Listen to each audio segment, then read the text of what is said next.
everyone, and welcome back to my channel. Thank you so much for joining me today. Today we're going to do a video on spraying Annie Sloan Chalk Paint. So I've been using this paint for over 6 years. It's still one of my favorites today, but I've always brushed it. I did all my kitchen cabinetry in it 6 years ago, and I use it today mostly for a special custom blended top that I do with about 5 or 6 of her different colors. However, sometimes you just find a color that you can't replicate in another paint line. And so I thought, why not just try spraying it? I know it can be sprayed. I talked to my local stockist and they said, absolutely.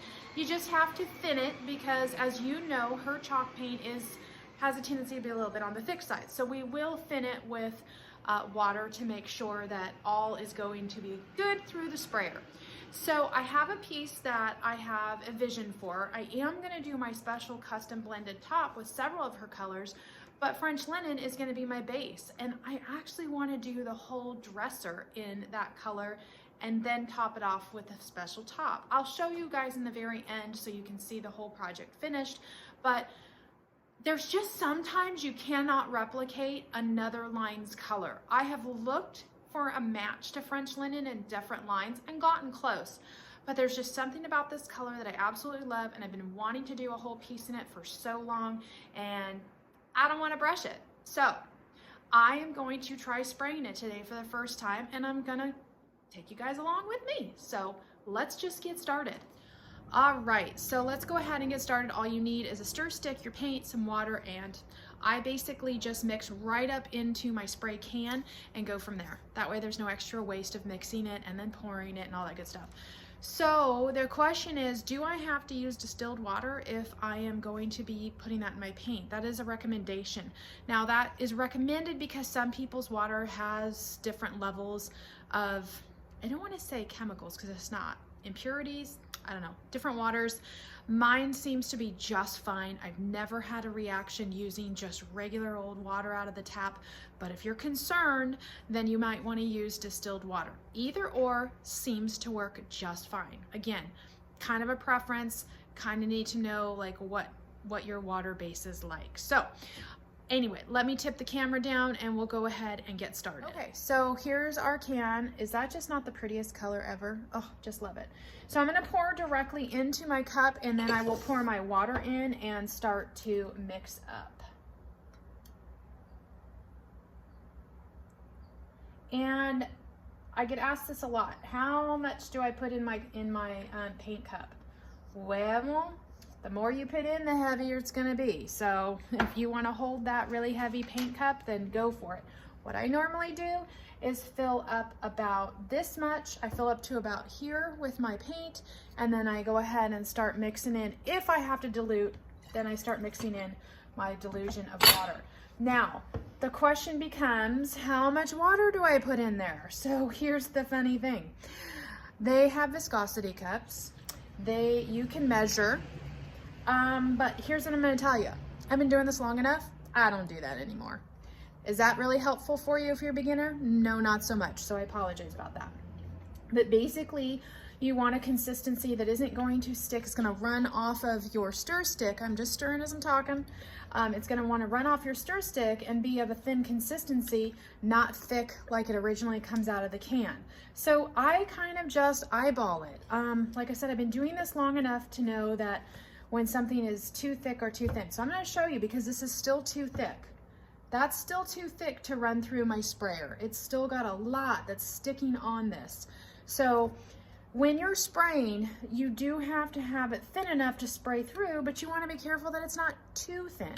So there is kind of a fine line. So here's my recommendation to most people when they're asking is go little bits at a time.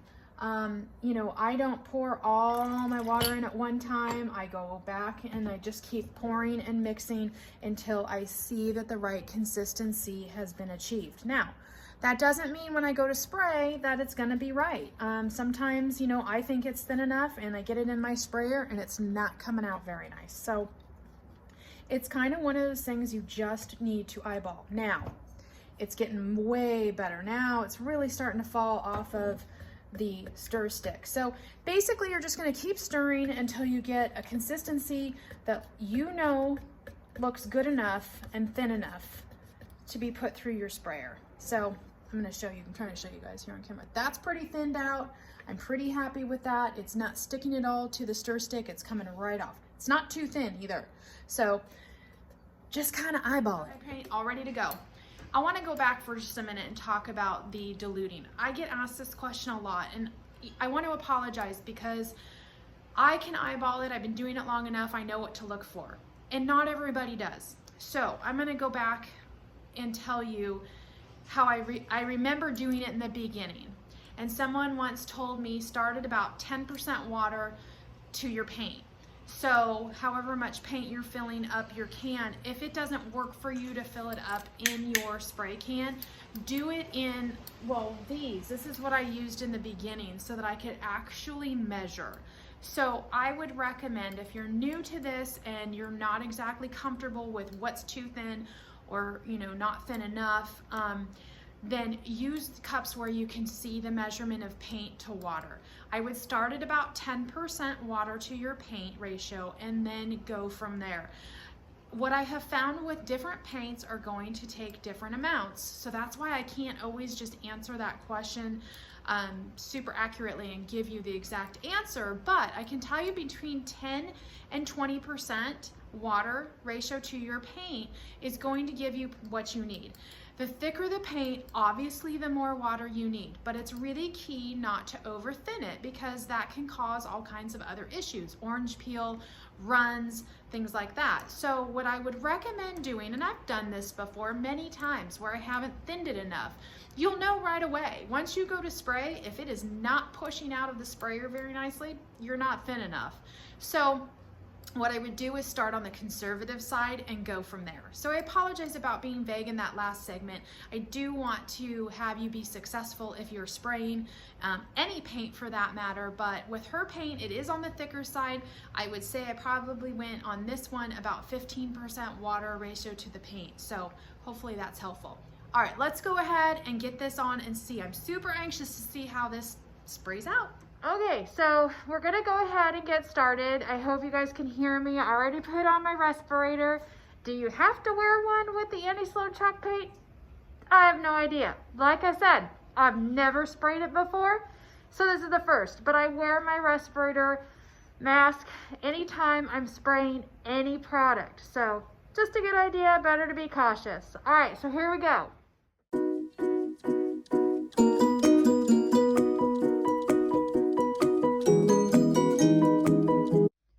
So it is a little dark today in here, but here's what I'm trying to show you really up close. It's not thin enough. Do you see how it's coming out and it's kind of looking sputtery? That is not a word, but I made it a word. Splattery. How about that? It looks kind of like it's got a splattery type spray pattern. That's not good. It's not thin enough. So back to the drawing board. I'm going to add a little more.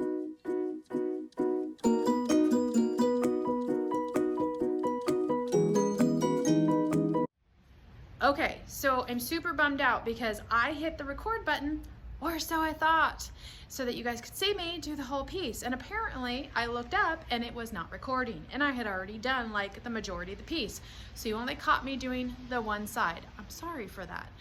But here's the thing, I did just spray the whole entire thing. Now I did not prime this piece because typically Annie paint doesn't really need a primer. Although now I'm kind of wondering because I'm seeing some stuff pop through and I don't know how it's going to dry, but right now it looks like it's having some reaction and it's not looking good. So I'm gonna let this dry. My first impression of spraying, I'm going back to brushing. And I'm a big fan of spraying and I spray a lot of different brand paints, but I'm not loving this. As you saw when I first started, I had to go back and thin it again, which was no big deal, that happens. It was spraying very splattery. So that tells me it's having a hard time pushing the product through, and so it needed to be thinned. After thinning it, it did come through better. It didn't have that same exact spray pattern. However, I'm not liking the way it looks right now. Now, it might be a little premature for me to say that because some paints don't look good when they're wet, and when they dry, they look 1,000 times better. So I'm gonna give this an opportunity to dry. It's gonna take a while because it is cold and rainy here today, but we'll let it dry. I will come back and show you it dried after, and we'll see what happens. So let's keep our fingers crossed because I really want to like this and I really want to spray this paint. But you know, when you've been doing something for a while, you get a really good feel for stuff. And right now, out of the gate, I'm not getting a good feel, but I'm not gonna judge it yet. Let's just let it dry and we'll come back. The darker side, the other side isn't even close to being dry yet. So I wanted to show you this because this is where I started. This is normal. This is wet. So this is how it starts to evaporate and dry. The rest of this, as I back out, is dry. And I have to say, the coverage with Annie is never an issue. So the coverage on this is phenomenal. As you can see, that's just one coat. And the coverage is great. As far as the finish and how it looks, it's actually pretty smooth. For starting out as splattery as we did, it's actually drying up, and that's why I say with her paint, you have to give it a chance. So I know better than to be judgmental of it before it's dry.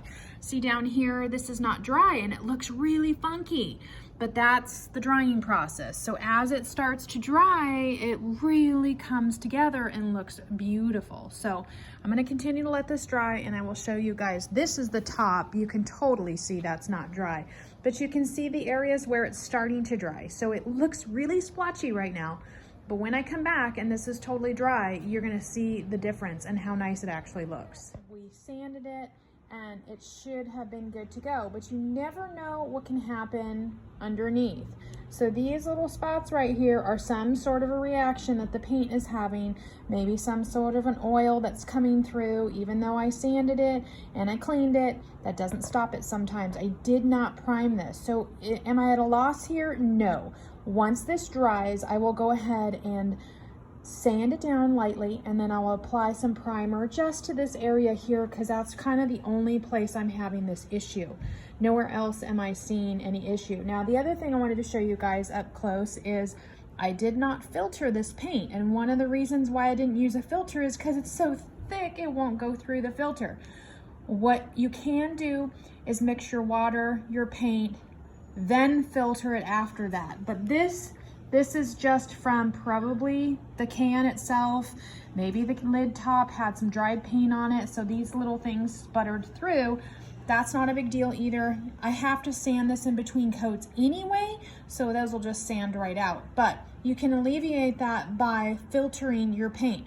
And 9 times out of 10, I filter my paint, but for today's video, I didn't do it. Here's the thing. If you get a run, it's not a huge ordeal. I have a little run, but here's what I know about her paint is literally 1, 2, and it will be sanded out. Now, some of those paints that I use that have top coats built in, they're a little tougher to sand out if you get a run or something in it. So I will tell you that one of the perks to using the Annie paint is that it definitely sands down really nice and like butter. The other thing though I do want to tell you is this whole piece is going to have to be top coated. Now, you can wax, which I am not doing. We're gonna use General Finishes High Performance Top Coat in satin, which I pretty much use for everything that I do. Whether it's paint or stain, I use High Performance Top Coat if it needs a top coat. This definitely is going to need a top coat. You cannot leave chalk paint untop coated or you're going to just literally be able to scratch it off. So, just so you know, keep that in mind if you're using this paint. So far, I would say it's about 75% dry, and I'm really kind of surprised that my first impression was wrong. My first impression that, ooh, I wasn't really loving it. I may not be loving how it was spraying, but the way it's actually coming out now and drying, I'm pretty happy with it. So once it's fully dry, I'm gonna give you guys a walk around so you can take a look and see. I will then sand out some of those things that need to be sanded out and also prime a couple of those spots. Now listen, you think to yourself, well, shouldn't you have primed it first? No, you don't have to always prime every piece. This is kind of a medium to darker color, so my thought process was it's not a bleeder and I didn't really have any sections of raw wood, so it doesn't necessarily have to be primed. there's sometimes never a way to tell if you're going to have an issue until you get the paint on. And that's what happened here, is we had a couple of spots that should have theoretically been primed. So it's not a huge ordeal. You can go back over with your primer over your paint. It's not going to be a big deal. It will still do the job the right way. So I'm going to go ahead and keep letting this dry. I'll show you a snapshot when the first coat is dry. My assumption is we're going to do 2 coats and be done because the coverage is so good with this paint. And we'll go. This side is completely dry. You guys can see where I have that little bit of reaction coming through. It looks oily to me, so not a huge ordeal. I'm going to go ahead and sand that a little bit and then hit it with some primer. And then the top is pretty much dry, and where it showed through to have a lot of reaction, it actually is just this little bit here. So I'm going to go ahead and sand that, and then we'll prime those spots too. But all in all, as you guys can see, it came out actually really much better than I had anticipated in the very beginning. So I'm pretty happy with that. I had that little reaction, which I'll show you in a minute. It's totally gone. I went ahead and primed all the drawers. So I'm gonna move the dresser off of my painting area, and now I'll do all the drawers. But came out totally beautiful, flawless finish, super, super smooth. So just so you know, if you're spraying this, don't be scared by what it looks like when it's wet. It does look a little rough, and it dries so super smooth. This is the top here. Came out so good. Really happy with the way that came out. As you guys know from that very first segment, I was not, but I'm super happy with the way it came out. This is where on the top you saw that I had that reaction area, and you can still see a little spot right there. I'm not terribly concerned about it because I am going to be doing my special finish on the top of this, where I'm going to add about 3 other colors. So that will not be an issue. But over here, there was an issue where it was kind of seeping through. It looked like some sort of oil stain, and that is gone. I sanded that, put a little spot primer on it, and it's all good. So super happy with the way that came out. On to the drawers. All right, you guys, that is it. We are at the end of the video. Thank you so much for joining me today. I hope that video was helpful for you. I know I enjoy doing it because I've never sprayed Annie Sloan Chalk Paint before, so this was really fun for me to do. Now, we had some mishaps along the way. For one, I had not thinned it enough, so it was splattering. I just used 2 words in one, spluttering. It was splattering everywhere, and I didn't like the way it was looking. So I went ahead, thinned it out a little bit more, and then it started to spray really nicely. However, when I was finished with that first coat, while it was wet, I wasn't impressed. Now, I should know better. I've been doing this long enough. Every paint dries differently, and Annie's paint dries in a way that it's not so pretty, and then all of a sudden, as it dries, it becomes more beautiful. I'm actually really loving the finish and the way it came out. It was so buttery smooth. Now, we did have a couple little reactions, and again, that's something, and sometimes you cannot control that. Now, I did not prime the whole piece, and therefore, these reactions popped through as soon as the paint hit them. So, not a huge ordeal. Sanded those down, primed the spots, went ahead with the second coat. So all in all, I would say I'm very, very happy with the way that this ended up. I wasn't happy the way it started out, but sometimes when you're doing something for the first time, it just takes a little while to get used to doing it. So will I spray this paint again? Yes, I'm gonna go ahead and spray it again. I do enjoy using my brush with her paints because I typically use them for a blended look. And as I mentioned in an earlier segment, they blend beautifully and they sand really nice. So the thing is, if you get a run, it sands out really easy.